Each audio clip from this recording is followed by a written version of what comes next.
قبل ما تكمل الفيديو خليني اقولك على حاجة غريبة ممكن ما تاخدش بالك منها. اكبر عدو ليك مش الناس، مش الظروف، مش الوقت. اكبر عدو ليك هو انت.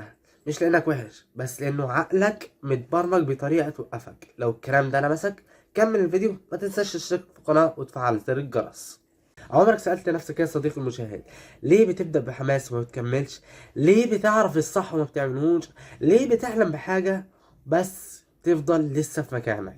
السبب مش كسل، بس لأنه السبب ده ما اتشرحش. السبب لأنه عقلك مش معمول علشان تنجح، عقلك معمول علشان يحميك.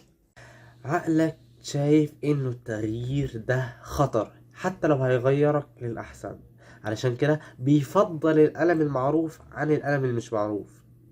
مش فاهم يا مصطفى؟ ممكن تفهمني؟ عينيا، ده انت معايا في القناة. يعني مثلا يا صديقي المشاهد، انت شغال شغلانة معينة، عارف هتجيب منها رزق معين، وعارف انك هتتعب فيها تعب معين، فانت عارف انه ده هيحصل كمان فترة. اما مستقبل غامض انت ما تعرفوش، مش هتعرف هتشتغل قد ايه او هترزق فيه قد ايه. عشان كده بيفضل انك تبقى في الالم المعروف. تخيل معايا يا صديقي المشاهد واحد واقف في أوضة ضلمة، مش مرتاح، بس عارف كل حاجة في الأوضة، وبره الأوضة نور، بس مش عارف ايه اللي هناك.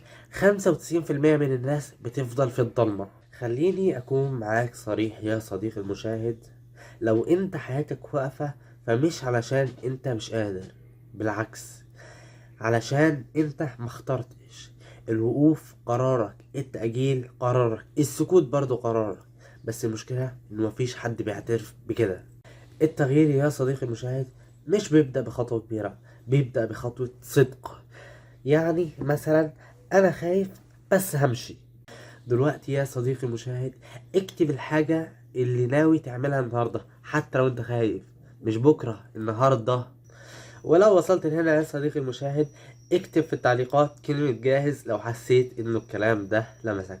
سيب لايك للفيديو واشترك في القناة علشان اللي جاي اعمق